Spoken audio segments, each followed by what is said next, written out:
Bonjour Christian Gervais. Bonjour. Bienvenue à nouveau, j'ai envie de dire, sur le plateau de la matinale. Il y a un an, vous étiez venu nous parler du retour de Chantapart après toute la période Covid qu'on avait connue.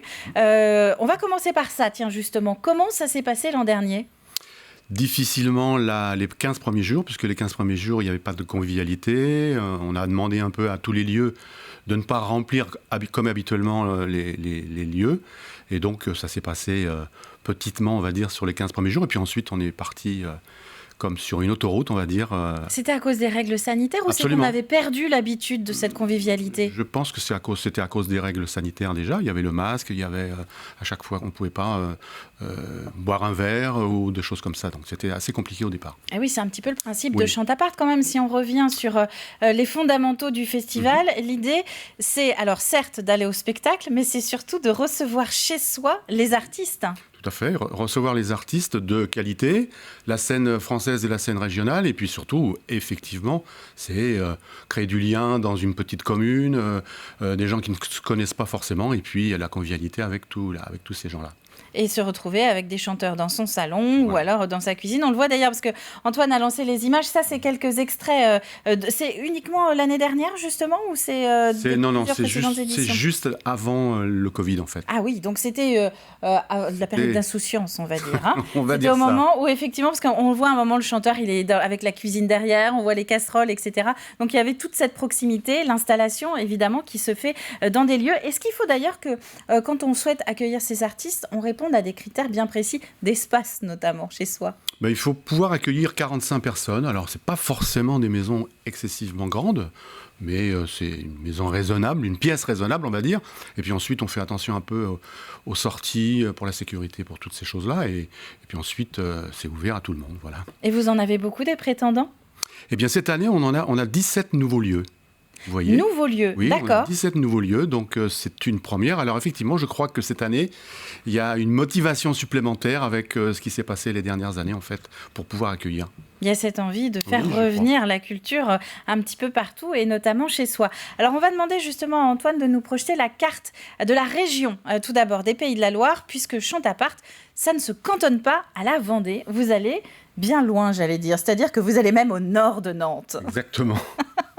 C'est dans toute la région, en fait. Le festival a pris, il y a une quinzaine d'années, son envol dans différents lieux de toute la région. Bien évidemment, on est plus installé en Vendée. Hein. Cette année, d'ailleurs, nous avons 50 lieux, une cinquantaine de lieux, donc 100 concerts, parce que dans chaque lieu, il y a toujours 2 concerts. Donc, il y a 100 concerts en Vendée. Et puis, dans toute la région, c'est vrai qu'on doit traverser une quarantaine de communes, je crois. Vous imaginiez ça au début, une centaine de concerts, je disais quasiment 2 mois parce que ça commence aujourd'hui et ça se prolonge jusqu'au 26 mars. 8 semaines de festival, oui. On commence aujourd'hui, l'ouverture c'est dimanche vraiment. Mais au ciel, à La Roche-sur-Yon. Voilà, au ciel à La Roche-sur-Yon, il y a des places encore d'ailleurs. Et puis, puisque c'est un grand lieu, donc on n'a pas forcément trop l'habitude, mais ça commence aujourd'hui au Sable d'Olonne, et puis demain au Fenouillet, puis ensuite on attaque sur du plaisir d'écouter de la chanson pendant 8 semaines. C'est sympa ça justement quand on regarde un petit peu, donc vous avez évidemment toute la programmation sur le site de Chantapart, mais quand on regarde, quand on se donne rendez-vous, alors par exemple pour demain au Fenouillet, on va pas dans une salle de spectacle, je l'avais noté quelque part, on va chez Cathy et on va chez les gens. Exactement, on va chez les gens de la commune et les gens de proximité n'ont pas besoin forcément de faire beaucoup de kilomètres pour aller voir des spectacles d'artistes pour nous de qualité, qui viennent, alors un groupe de Nantes et puis un artiste qui vient de Paris. Vous nous réservez quoi d'ailleurs cette année ? Qui va-t-on voir se produire ? Il y en a 28, donc 28 plus 3 artistes jeune public. Je ne vais pas tous les citer, mais des artistes comme Il, par exemple, Lupo régional aussi. Nous avons aussi, vous voyez, j'ai plein de trous. En même temps, on vous en veut pas. Guillaume Farlet qui est déjà venu et qui revient cette année. Nicolas Moreau qui vient de Poitiers. Il y a d'autres, il y a Marion Cousineau qui est une québécoise, franco-québécoise, Obscur Feuillage qui est de Châteaubriand. On a aussi une liste importante et puis on les a écoutés pour les choisir pendant toute l'année en fait. Et comment ça se passe ? C'est vous qui allez les chercher ou c'est eux qui viennent à vous ? Alors en fait, c'est surtout eux qui nous envoient en fait leurs propositions. Ça veut dire que le concept leur plaît. Oui, et puis surtout, on a une reconnaissance. Ça fait 29 ans d'histoire quand même. Donc 29 ans d'histoire, au bout d'un moment, dans le monde de la chanson, on va dire qu'on est un peu reconnu.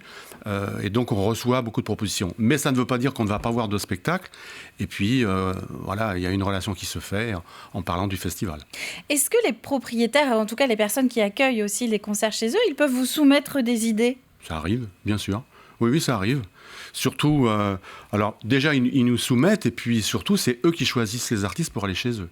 Ah, vous leur donnez la liste de la programmation ? Absolument. Nous, on a la liste des 30 artistes qu'on va programmer.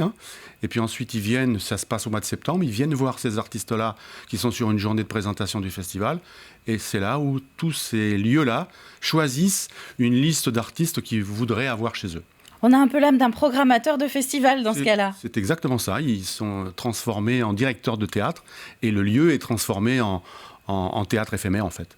Et donc, c'est là où ils vont choisir peut-être aussi en fonction de la place qu'ils ont chez eux et de ce qu'ils peuvent proposer comme infrastructure pour l'artiste. Oui, alors je pense qu'il y a deux ou trois critères. Il y a le critère du plaisir de faire connaître l'artiste qu'ils ont vu, mais aussi, bien évidemment, s'il y a 2 groupes à 3 artistes, s'ils ont une petite maison, c'est plus compliqué que des groupes à 2 ou en solo.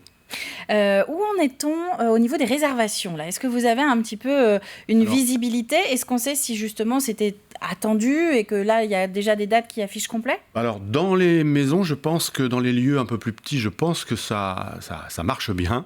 La dernière, on avait surtout lancé un appel en disant ce n'est pas la peine de vouloir, on va minimiser un peu le nombre de spectateurs, donc on a fait attention un peu parce qu'il y avait toujours ce problème du Covid. Là cette année, on repart normalement, donc à première vue, oui, ça part normalement. Sauf dans peut-être les lieux communes, les communes. Vous voyez par exemple le Ciel, par exemple, où on n'a pas une communication comme un autre festival, c'est 300 places. C'est faut les compliqué. Remplir. Voilà, c'est plus compliqué. Et donc, comme on fait la même com que quand on fait de la com dans une maison, c'est plus compliqué. Voilà. Bon, alors c'est l'occasion de le dire. Tout à fait. Que la séance d'ouverture, c'est dimanche soir, ça se passe au Ciel à La Roche-sur-Yon. Qu'est-ce qui va se passer ce soir-là, justement ? Eh bien, ce soir-là, il y a une première partie avec Lisa Ducasse, qu'on a repérée il y a quelques années. Et Thomas Pitiot, alors là, il vient avec un gros groupe. D'habitude, on a toujours 2 ou 3 artistes, pas plus, sur la scène, alors que là, ils viennent avec le groupe complet. Donc, ça va être un grand plaisir de les accueillir. Christian, toutes les réservations, justement, comme ça se passe souvent chez des particuliers ou ponctuellement chez des particuliers, on commence par aller sur le site de Chantapart et c'est là où on peut trouver comment faire pour aller démarcher et réserver sa place. Voilà, tout à fait. Il y a aussi des programmes qui sont comment dire, la caméra, elle est devant vous. Pardon, voilà. Montez un tout petit peu. Oui. Voilà, parfait. C'est donc, dans le cadre. Donc à l'intérieur, il y a tout le programme.